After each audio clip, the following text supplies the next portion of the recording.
কাঁচা টমেটো আর পেঁয়াজ দিয়ে পাঁচমিশালি মাছের ঝোল যা হয়েছিল না খেতে জাস্ট অসাধারণ। মা দেখো দেখো 80 টাকা দিয়ে কতগুলো মাছ নিয়ে আসলাম। মা বললো বাপরে এতগুলো মাছ 80 টাকা, আমি গেলে এত বেশি নাই কেন তাহলে? আসলে আমি বেলা 12টায় বাজারে গিয়েছিলাম আর তখন মুষলধারে বৃষ্টি হচ্ছে। দোকানদারদের বেচাকিনির তখন মুখ্য টাইম আর বৃষ্টির কারণে টোটাল বাজার শূন্য হয়ে গিয়েছিল। তখনই একটা লোক বলছে দাদা মাছ নিয়ে যাও, ভালো তাজা লোকাল মাছ আছে। আমি বললাম কত টাকা সবগুলো? উনি বললেন 200 টাকা দেন নিয়ে যান। বললাম কিছু কম করেন, পরে 180 টাকা রাখলো।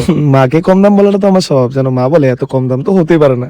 দেখতে পাচ্ছেন বাড়ির গাছের কাঁচা টমেটো আর লোকাল মাছ দিয়ে একটা লোভনীয় রান্না হবে আজকে। এই টমেটো গাছটা আপন জ্বালাতেই হয়েছে, আমরা কোনো গাছও লাগাইনি, বীজও ফালাইনি। আমাদের তো আর জমি নেই, তাই নিজের গাছের ফসল খেতে পারি না। তাই ব্যাপারটা অনেক আনন্দ লাগছে যে নিজের গাছের ফসল খেতে পারবো আজকে। এদিকে মা মাছগুলো কেটে দিচ্ছে, আমিও মাছ কাটতে পারি, কিন্তু মা ছোট মাছ কাটায় বহুত এক্সপার্ট আমার থেকে। তবে অন্যদিন ছোট মাছ আমি বাজার থেকে কাটিয়ে আনি 10 টাকা বেশি দিয়ে, কিন্তু আজকের লোকটার কাছে তা ছিল না। মাছ কেটে ভালো মতন ধুয়ে নেওয়া হয়ে গেছে, এখন দিয়ে দিব পরিমাণ মতো হলুদ, পরিমাণ মতো লবণ, তারপর ভালো মতন হলুদ লবণে মাখিয়ে নিব।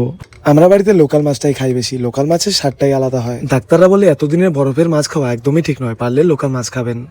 ধরিয়ে দিলাম গ্যাস, বসিয়ে দিলাম কড়াই আর দিয়ে দিলাম সর্ষের তেল। এখন আর দেরি না করে মাছগুলোকে ভেজে নিব।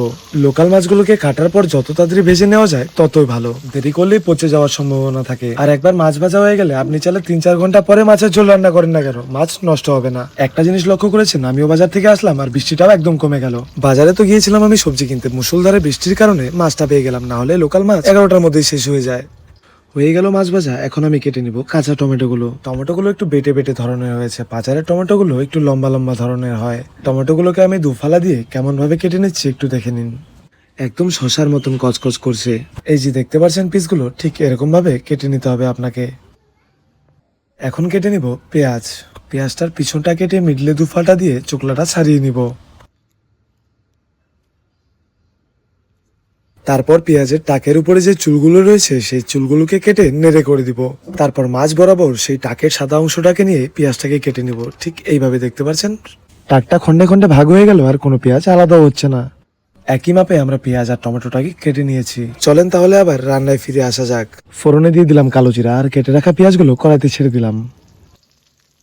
পেঁয়াজগুলো হালকা হালকা ভাজা হতেই দিয়ে দেবো কেটে রাখা টমেটোগুলো।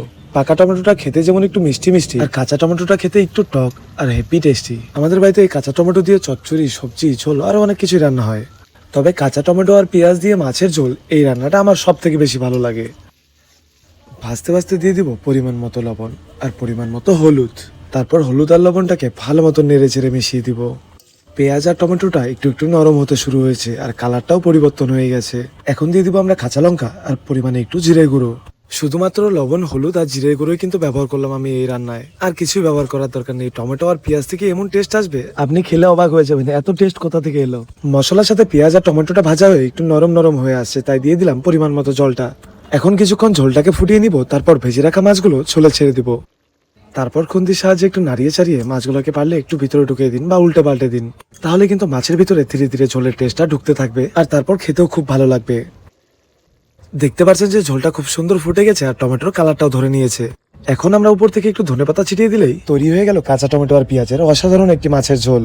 আমার মনে আছে আমার জ্বর হয়েছিল আর ভাত খেতে পারছিলাম না, মা এই রান্নাটা করেছিল আর তখন আমি 2 থালা ভাত খেয়ে ফেলছিলাম।